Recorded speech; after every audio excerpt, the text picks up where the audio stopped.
Reed got together with me just to get back at my mother. He kissed me right in front of her. Miss Crawford, didn't you say being gay is disgusting?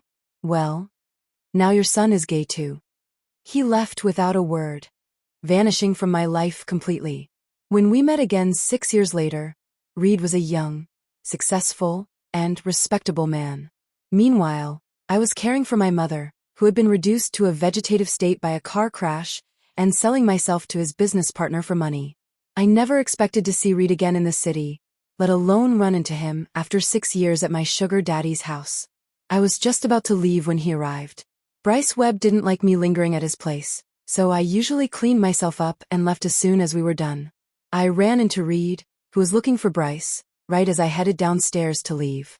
Seeing him again after all this time made my heart skip a beat. Feeling awkward, I tugged my collar up and bid Bryce goodbye. "Goodbye, Mr. Webb," I murmured. My voice was as quiet as a mouse. Bryce didn't say a word, merely nodding without even glancing my way. Reed, on the other hand, stared at me unblinkingly for a long time. As I pushed the door open, I heard Bryce's teasing voice behind me. "Just the little toy I keep around. You like him, Reed?" "He belongs to you, Mr. Webb," Reed replied. "How could I steal from a friend?" Ha. With this kind of arrangement, love has nothing to do with it. Don't make fun of me, Reed. I didn't catch the rest. The heavy door shut, blocking out all the sound from inside. I stood there, staring blankly at my shoes for a moment, until the butler approached to shoo me away, prompting me to finally move my feet. It wasn't easy to catch a cab from Bryce's neighborhood, and I felt exhausted. I dragged my feet along the road, stopping frequently to rest. I had no idea how long I had been walking when a car horn suddenly honked behind me. A black car pulled up beside me, the window rolling down to reveal Reed's face. "Get in. I'll give you a ride." I shook my head.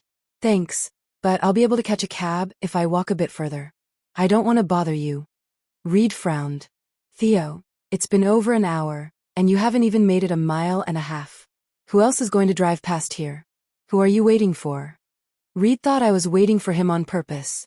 I wasn't. I just didn't want to walk. I was tired. I wanted to stop and rest after every short stretch. Honestly, I felt like just lying down right there on the asphalt and falling asleep. He misunderstood, but I couldn't be bothered to explain. Talking was exhausting, especially with an ex. Reed opened the door for me. I didn't refuse again, got in, and gave him an address. He didn't put it into the GPS. It was my house. He already knew where it was. On New Year's Eve during our senior year of high school, just days before our final exams, Reed had come here. He snuck to the street below my window to set off fireworks just for me.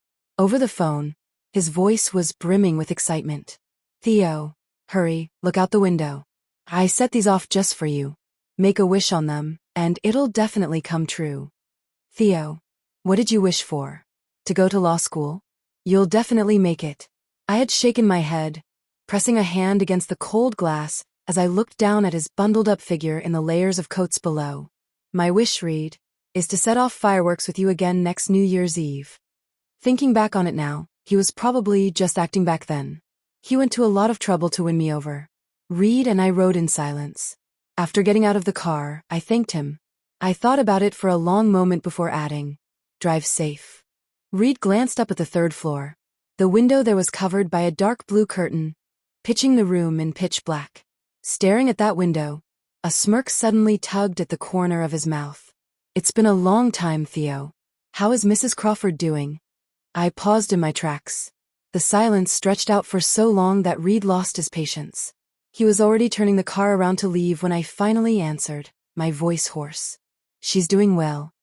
Back in my rented apartment, the woman in the bed had her eyes tightly shut. I sat by the edge of the mattress, massaging her arm. "Mom, I ran into Reed today. He's back in the city, but I think he's just here for business. He probably won't stay long."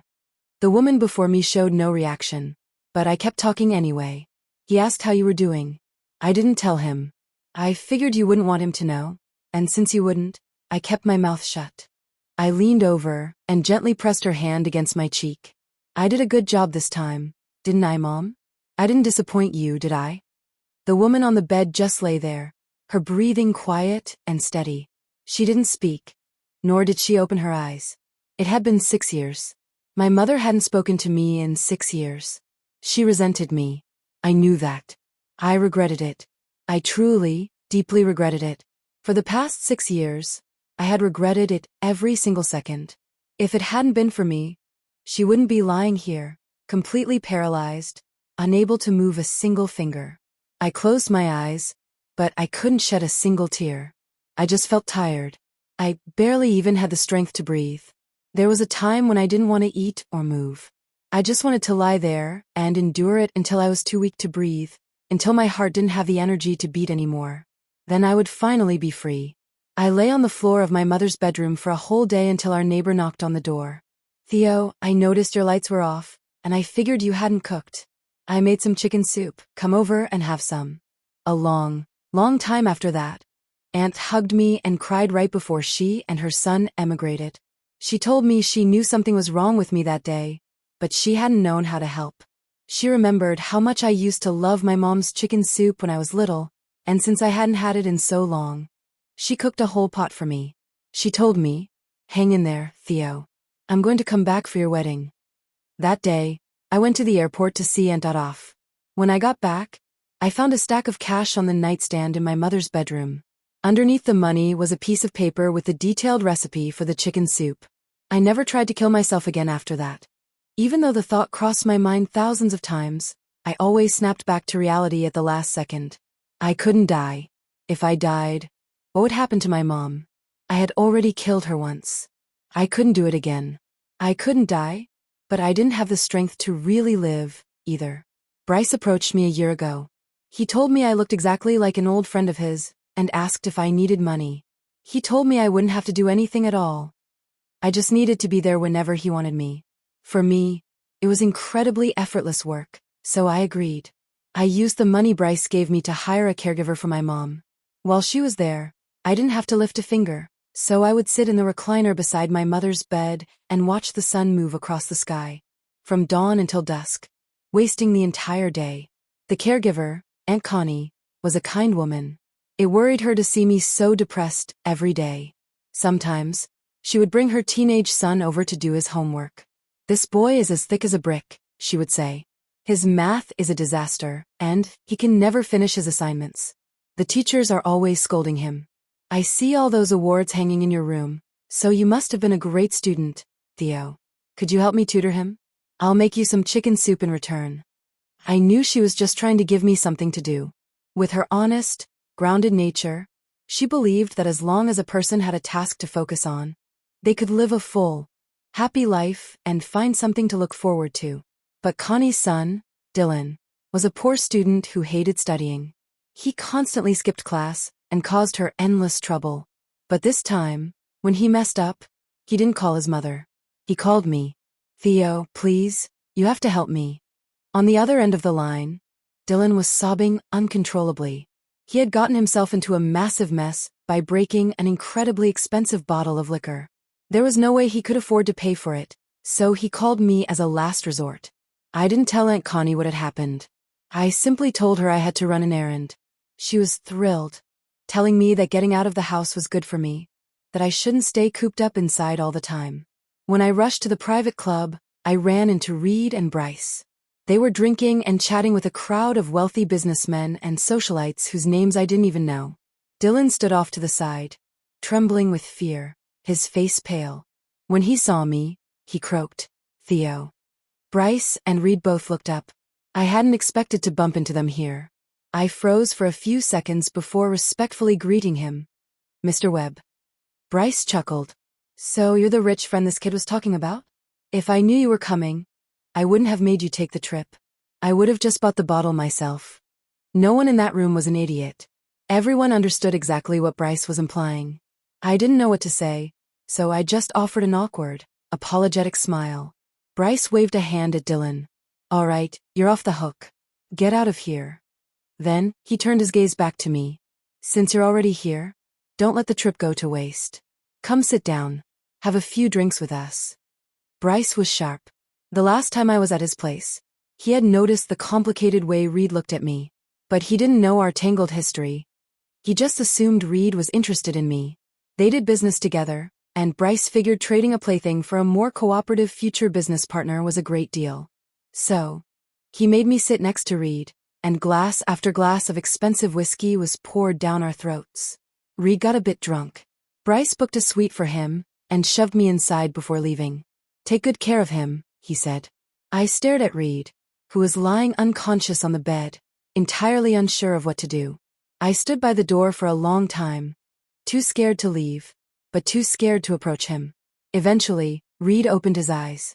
When he spoke, there wasn't a trace of drunkenness in his voice. "Theo, didn't he tell you to take good care of me? Aren't you coming over?" Reed wasn't drunk.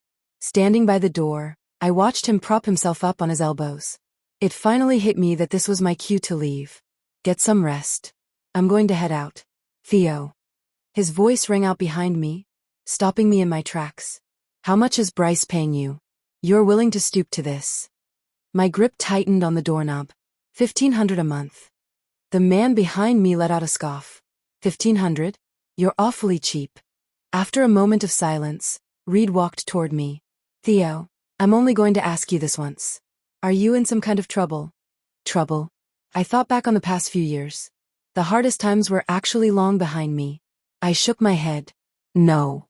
I just don't want to work. I just don't want to do anything, but I still need money." Reed's breathing grew heavy behind me. I didn't dare turn around. I was a little afraid to look at him. 6 years ago, after Reed vanished overnight without a word, I wanted to see him every single day. I dreamed about him. I had just finished my final high school exams. I was barely 18. In a single night, my entire world turned upside down. I was terrified, and I was in so much pain. At first, I thought that if I saw Reed, I would beat the hell out of him. I wanted to demand why he had done this to me. But as time ticked by, as the crushing weight of medical bills and lawsuits suffocated me, I just wanted to see him. Even if he just showed up to say one sentence to me. Just so I would know I wasn't entirely alone. But there was nothing. Absolutely nothing. A classmate told me Reed went abroad to study. His family is loaded. They might even emigrate. He probably won't come back. When I heard that, I slowly accepted the reality that I would never see him again. My life got busier. My burdens grew heavier, and gradually, I stopped finding the time to think about him. It had been 6 years. Just as I had finally started to forget him, Reed suddenly came back. It was like a trauma response. Right when I thought I had moved on from everything, he had to show up and remind me of the past, asking if I was in trouble. "Reed, I already survived the hardest part on my own. I wasn't struggling anymore. Truly, I wasn't. I didn't have to go to school. I didn't have to fight lawsuits. I didn't have to beg for loans everywhere. I didn't have to dodge the hospital's billing department. I didn't have to work endless shifts without daring to close my eyes." "Theo." Reed gritted his teeth. "Does your mother know you've let yourself sink this low?" His tone was drenched in disgust. I turned around and looked at him calmly. "Reed, it's been 6 years. Is your revenge still not over? I'm sorry to disappoint you, but neither my mother nor I have the energy to play your little game anymore." Reed originally got together with me to take revenge on my mother. The person he cared about committed suicide that year because my mother had enabled his bullying. His name was Elliot, a student in my mother's class, and the school's most notorious homosexual. It was notorious because my mother was the one who outed him. Elliot had a crush and secretly wrote love letters in class. When my mother caught him, she demanded he read the letter aloud in front of everyone. Elliot refused, apologizing and begging her over and over again. But my mother snatched the letter from his hands and read it to the entire class herself. That love letter was addressed to Reed. At the time, my mother didn't know who Reed was. Furious at Elliot's lack of focus, she demanded, "Which girl is this?" The classroom erupted in laughter, and a few rowdy boys started whistling. "Miss Crawford, Reed is a guy." My mother was a deeply traditional woman. She thought Elliot had lost his mind to be in love with another boy. She called Elliot into her office, shut the door, and scolded him mercilessly. "How can you face your parents after this? How can you face yourself? You work so hard, your grades are so good, and you're going to throw it all away for a boy. Elliot, do you have any idea what you're doing? It seems I've protected you too much. You don't even know right from wrong anymore." Ignoring Elliot's tearful pleading, She called his parents. His father, a man who survived on drinking and gambling, showed up at the school half drunk. He grabbed a chair and smashed it into Elliot. The other teachers had to physically restrain him to stop him from beating his son further, but the man's mouth kept running. You little piece of shit. I raised you to like men? You're going to walk the same path your mother did, aren't you? Stop embarrassing me. After that day, Elliot's sexuality and family situation became the talk of the school. Vicious rumors spread like wildfire among the students. Overnight, the boy who had once been the teacher's shining example became someone everyone sneered at in the hallways. Soon after, Elliot was constantly disciplined for getting into fights. Many times, Reed was dragged into it because he stood up for Elliot. Honestly, I don't think it was fighting. It was bullying. Elliot was merely fighting back. But my mother didn't see it that way. She thought Elliot was throwing his life away, and she was furious at his self-destruction. Because of his repeated disciplinary infractions and his plummeting grades, Elliot's scholarship was revoked. With a family and parents like his, losing that scholarship severed any chance Elliot had of finishing his education. He went to my mother's office to beg her. He wanted her to plead with the school administration, to ask them not to take his scholarship away. My mother looked at his failing report card. Scholarships are based on academic performance. Elliot, you ruined your own life. You can't blame anyone else for this. My mother probably said other things to him that day. Things reflecting her shallow, ignorant, and prejudiced views on same-sex love. I don't know exactly what she said, but I imagine it was incredibly cruel, because not long after that, Elliot. It was also after that day that my quiet life was suddenly invaded by Reed, a boy hell-bent on making everyone pay for what happened to Elliot. My mother wasn't his first target. She was his last. Outside the testing center on the day of my final exams, Reed kissed me right in front of her. Ms. Crawford, didn't you say being gay is disgusting? Well, now your son is gay too. 6 years ago, my mother had thrown the phrase, throwing your life away, in Elliot's face. 6 years later, Reed threw it back at me on his behalf. He probably hoped those words would cause me the exact same agony Elliot had felt back then. But I'm sorry to disappoint him. Words like that can't hurt me anymore. Whether I'm throwing my life away or aggressively pursuing success, I simply don't care. I'm just tired. I'm too tired to process the world around me, and I'm too tired to manage other people's emotions. Reed's revenge was long and unrelenting, enduring so bitterly even after 6 years. I never intended to shirk responsibility. My mother was absolutely in the wrong back then. But now she was lying in a bed, unable to move a single finger. She truly had no way to repent or pay any further price. And what about me? The humiliation and suffering Reed inflicted on me back then, I honestly can't feel it anymore. I have no energy to match his anger. And that only made Reed even more furious. What do you mean, you're not playing anymore? Theo, a life was lost. Has Carol Crawford ever once said she was sorry? Does she still think she's a great teacher, comfortably enjoying the peace and quiet of her old age? After 6 years, when she wakes up in the middle of the night, does she ever remember a boy named Elliot? Does she remember that her hand was on the knife that killed him? My mother's hand, wielding her authority as a teacher, had unknowingly orchestrated the bullying that destroyed Elliot. But she couldn't apologize now. And whether she had ever felt remorse before she lost all her senses, no one would ever know. I'm sorry, I said. It was our fault. My mother, who started it all, was at fault. Elliot's deadbeat parents were at fault. The classmates who bullied him were at fault. The bystanders who spread the vicious rumors were at fault. And I, who had watched it all happen coldly, who had chosen to turn a blind eye and a deaf ear, was just as guilty. Reed released his grip on my collar. You don't get to apologize for her. I didn't tell Reed about my mother's condition. I knew her well. She was an incredibly traditional woman who had lived her entire life strictly by the book. She put her head down and studied in school, found a stable job after graduation, married a man when her parents pushed her to, and had a child when the time was right. Her whole life had followed a perfect, orderly script, without a single deviation. Then, her husband cheated on her. The happy family she had always been so proud of shattered in an instant, and in that small town, she became the subject of everyone's malicious gossip. They whispered that Carol Crawford was useless, that she couldn't even keep her own husband satisfied.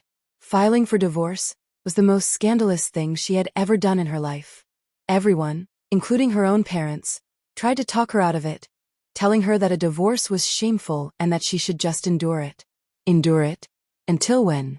Until Theo grew up? Until he got married and had kids? Until her grandchildren started school? Even then, they would probably say, "You've endured it for this long. What's a few more days?"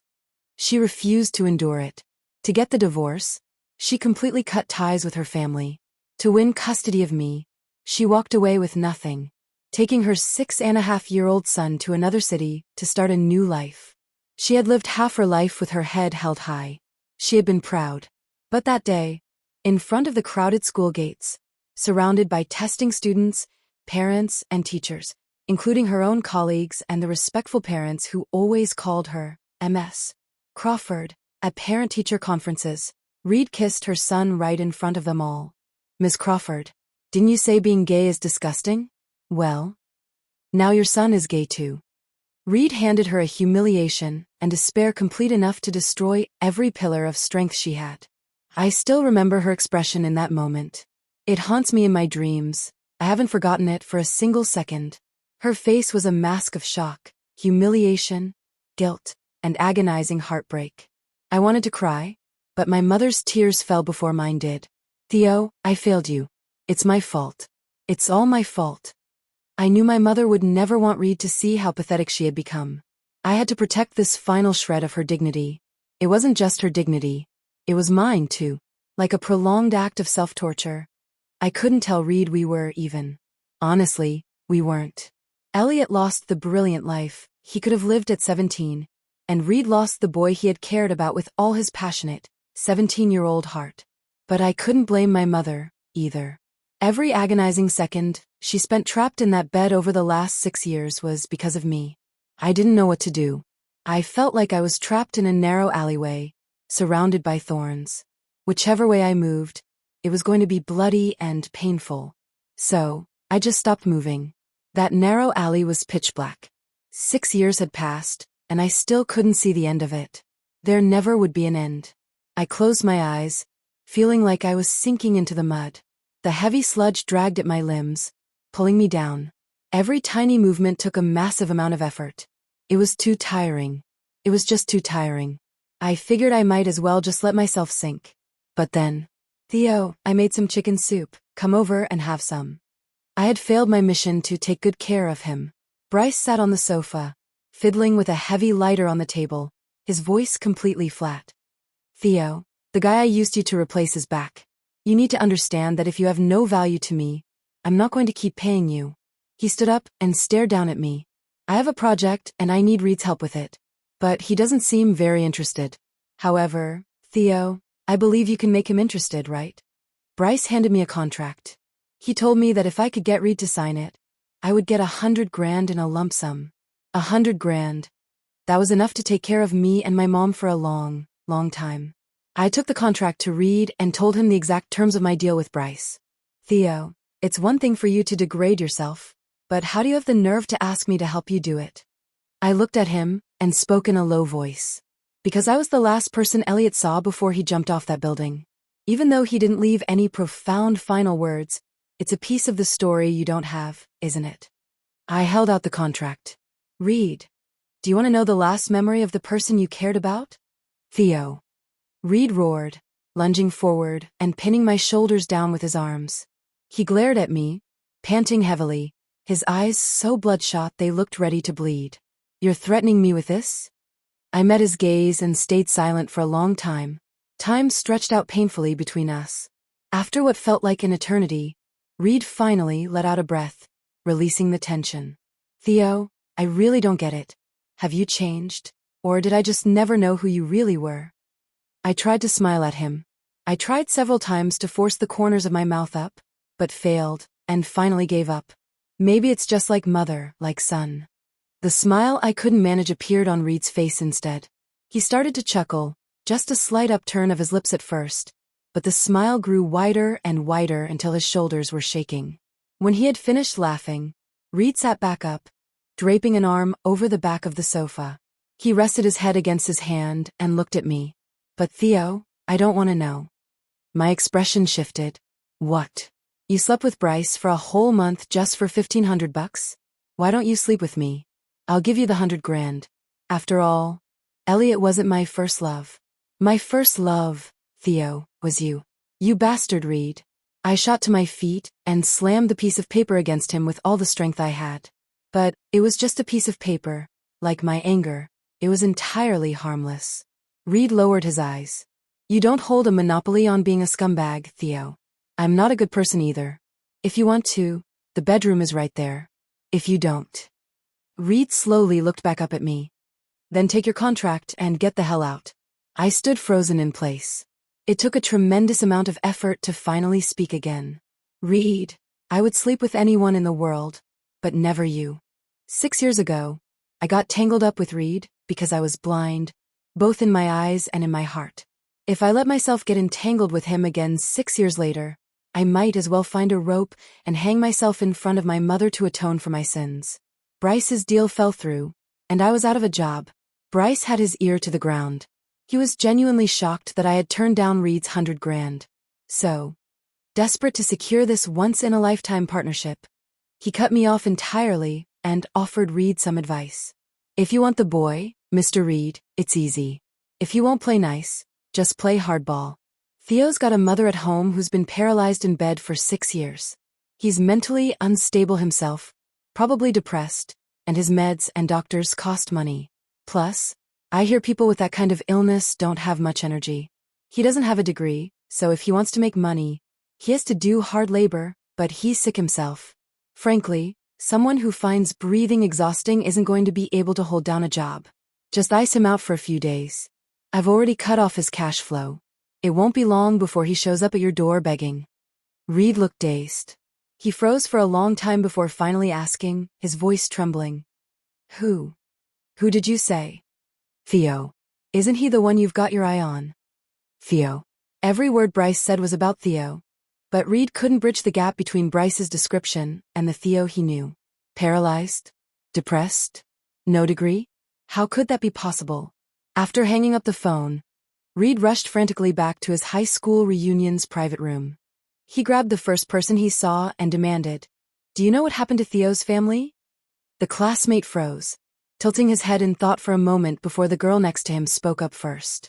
I don't know the exact details, but I think he's having a pretty hard time. After what happened to Ms. Crawford, I heard they lost touch with all their relatives. He's been holding it all together by himself all these years. It's got to be rough. What happened to Ms. Crawford? When? Reed asked. As if remembering something, the girl hesitated. On the day of graduation exams. The guy he had grabbed finally remembered, chiming in, Yeah. I heard he dropped out of college after 2 or 3 years. No idea what he's been doing since. The other classmates started pitching in. He's definitely not doing well. Why else would he be the only one who didn't show up to the reunion? Yeah, exactly. Everyone was talking over each other, launching into a massive discussion about Theo and Carol Crawford. Everyone knew a little bit about Theo's situation. The classmates who hadn't even spoken to him in school and hadn't contacted him in 6 years knew. The sugar daddy who only saw him when they slept together knew. Only Reed, only him, knew absolutely nothing. Reed felt like he was suffocating. He couldn't hear what they were saying anymore. All their words blurred into a piercing, ringing noise in his ears. At 9:30 that night, Reed drove straight to the apartment building from his memory without needing a GPS. The area was dead silent. The security guard on duty, an older man with a slight limp, came over with a flashlight to open the gate for him. He grumbled as he hit the switch. Damn it, someone had to die on my shift. It's so dark. Hurry up and go in. It's creepy out here. Someone had died in this building. Reed looked up at the third-floor window. The dark blue curtains were pulled tightly shut. It wasn't completely black like last time. A faint glow seeped through. Reed pressed a hand to his chest, feeling his heart pounding so hard. He couldn't breathe. Someone had died in this building. Reed knew it wasn't Theo, but he was still paralyzed by terror. Was he truly sure the person who died wasn't Theo? I sat alone on the floor. The doorbell rang for what felt like an eternity, piercing my ears, but I didn't get up to answer it. I just let it ring. At that hour, I couldn't imagine who it would be, but regardless of who it was, I had no desire to open the door. So, the next morning, I found Reed leaning against the doorframe. He looked at me with bloodshot eyes, appearing completely exhausted, as if he hadn't slept at all. He said, "Theo, I'm sorry. I didn't know." I didn't know which specific thing he was apologizing for, but I didn't plan on pressing him for details. I didn't have the energy to dwell on any of it. At this point, what was the use of going through the motions of granting forgiveness? I didn't say anything to him. I just pulled my coat tighter and walked downstairs. My mother had passed away, and I needed to find Bryce. I needed a sum of money to bury her, and he was the only person I could turn to. I knew I wasn't worth much to Bryce. Back when he was my sugar daddy, he only paid me $1,500 a month. Reed was right, I was cheap. But $1,500 wasn't enough. It wasn't nearly enough. Property in this city was expensive, and cemetery plots were even worse. I didn't want to take my mother back to the tiny town she had sacrificed everything to escape. That place shouldn't be her final resting place. People say fallen leaves should return to their roots, but she had no roots. Or rather, her roots had been severed a long time ago. She didn't have any in the city, either. We did own a house once, but when she first had her accident, our medical expenses were astronomical, so I sold it. A decrepit, second-hand apartment in a bad neighborhood wasn't worth much to begin with, and after paying off the remaining mortgage and covering our daily expenses, there was barely anything left. Thankfully, the buyer was a kind man. He owned other properties and rarely came to town. So he rented the apartment back to us, sparing us the nightmare of moving. My mother had worked herself to the bone for half her life, yet she never managed to put down roots anywhere. Still, I wanted to keep her here. At least it was familiar. She wouldn't get lost trying to find her way home. So I fell to my knees in front of Bryce and begged him. I begged him to lend me the money, promising I would work like a dog to pay him back. Bryce glanced at Reed, who was standing behind me with a grim expression, and smirked. He rejected me without a second thought. "Theo, I'm not a charity. I'm not giving you the money, so it's useless even if you break your knees begging. But I can give you a piece of advice.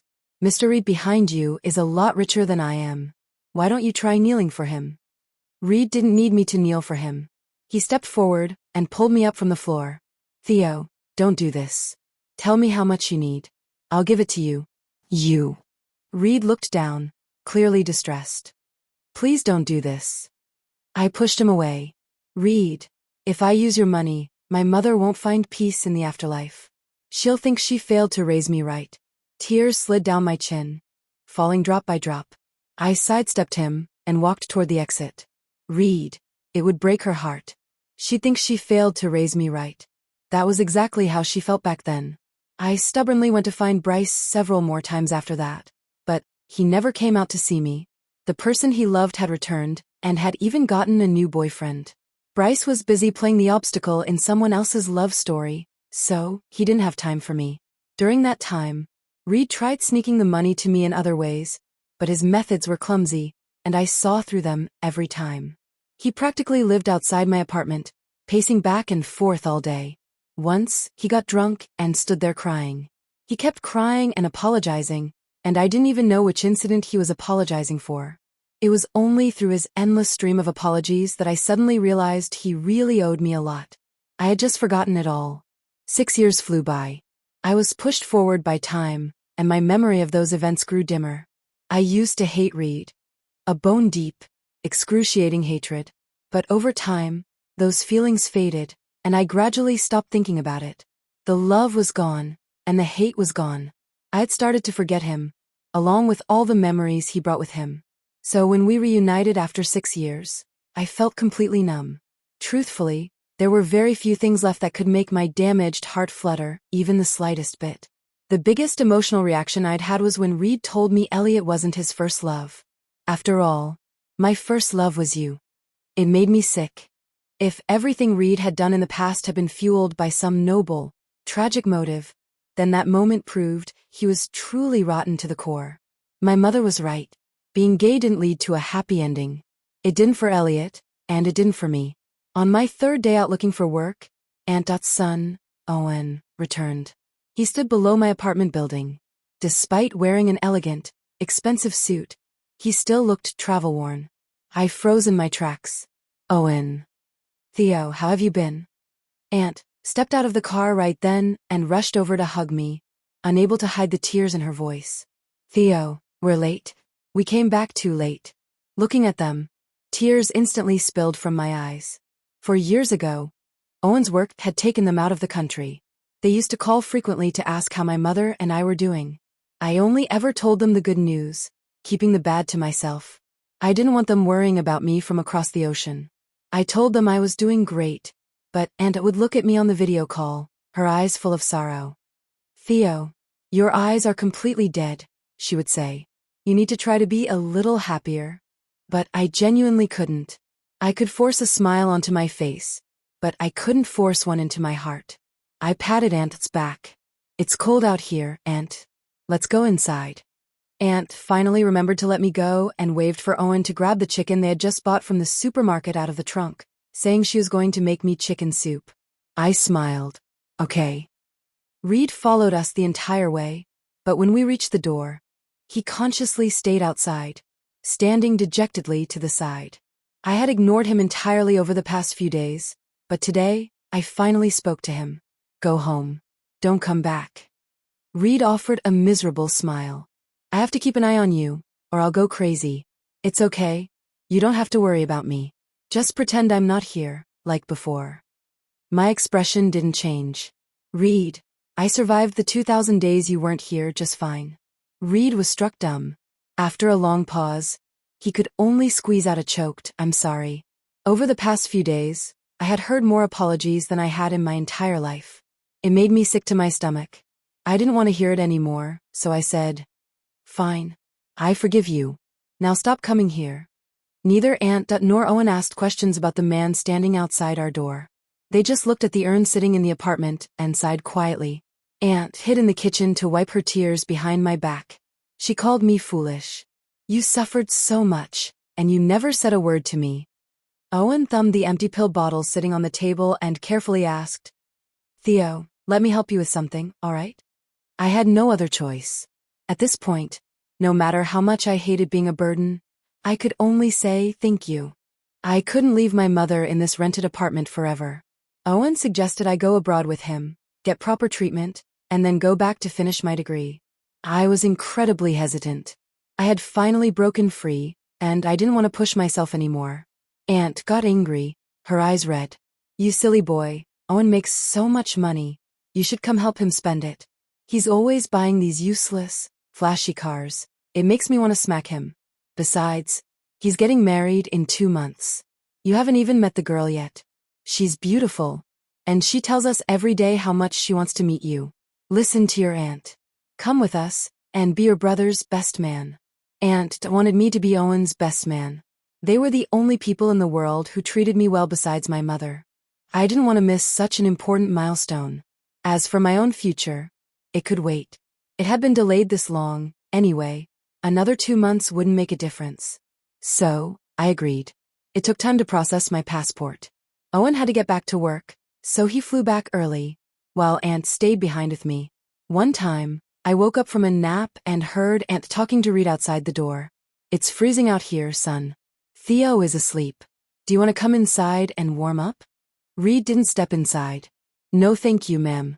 He'd be upset if he saw me. Aunt sighed. I remember you. On New Year's Eve during Theo's senior year. You were the boy who set off fireworks outside his window. You guys were so close. How did things end up like this? Reed was quiet for a long time. I wronged him, and I wronged Ms. Crawford. Thinking about the car accident, something clicked for Aunt. If that's the case, then where were you all these years when Theo was struggling to survive? Why didn't you come help him? Reed went silent. Aunt didn't say anything else, nor did she close the door. She just waited for his answer. I don't know how much time passed before Reed finally spoke. I didn't know. Back then, Reed had taken revenge on a lot of people for Elliot's sake. He was only 17 and didn't have much power, so he had asked his family for help. His father agreed, but on the condition that he study abroad and cut off all contact with everyone back home. Reed had agreed. never imagining he'd be gone for 6 years. He truly didn't know. Aunt scoffed coldly and shut the door without slamming it. You didn't know? Then you don't need to know from now on either. Aunt turned around and spotted me. Like a child caught stealing candy, she awkwardly fidgeted before touching her face and smiling at me. I smiled back. Then he wouldn't need to know from now on either. The day I packed my things to leave, Reed grabbed my arm. Get your treatment. Once I wrap things up here, I'll come find you. I looked at him, feeling an unprecedented sense of lightness. I tugged at the corners of my mouth, and to my surprise, a genuine smile blossomed. Reed, I truly loved you. A heart-wrenching, earth-shattering love. And later, I truly hated you. A bone-deep, agonizing hatred. But all of that is in the past now. Don't come looking for me. It took everything I had to forget, and seeing you again will only cause me pain. If you feel even a shred of guilt toward me, please don't make me suffer anymore. Reed slowly loosened his grip on my arm. There's just one thing I want to tell you, Theo. I never loved Elliot. He helped me once, and I saw us as friends. When he died, it broke my heart. Everything I did back then was just because of that, nothing else. Theo, the person I loved. I didn't stay to hear the rest. I turned around and got into the car. Who Reed truly loved, whether it was me or Elliot, was the only question my 18-year-old self desperately wanted answered. But I didn't want to know anymore. I was 24 this year. And that was right. It was still a very, very good age. When I was a little girl learning to write, and told me, my teacher gave us homework. We had to write a full page of the vocabulary words we learned that day. I wrote every stroke perfectly, terrified of making a mistake. But I was just a kid, and it's impossible not to mess up when you're learning something new. Every time I wrote a single stroke wrong, I'd rip the whole page out and start over. I must have torn out a dozen pages in one night. And then what? I asked, sipping my chicken soup. Aunt smiled. The lines of time etched deeply into her face. And then my mother accused me of wasting paper and chased me around the house with a broom. My mom told me right then, you can't rip out the whole page just because you made one mistake. Otherwise, you're going to get spanked. And Dot looked at me. I knew those words were meant for me. I nodded. Aunt, could I have another bowl of soup? When I was 18, I made a mistake on a piece of paper. For the next 6 years, I desperately tried to rip that page out. But it was just one mistake. Maybe it wasn't enough to ruin the rest of my life. The chicken soup was delicious today. As the warm broth slid down my throat, I remembered a quote I had read once. As the broth slid down my throat, in that moment, I too wanted to sigh at the world, and I too wanted to weep. It was true. Thank God I didn't die yesterday.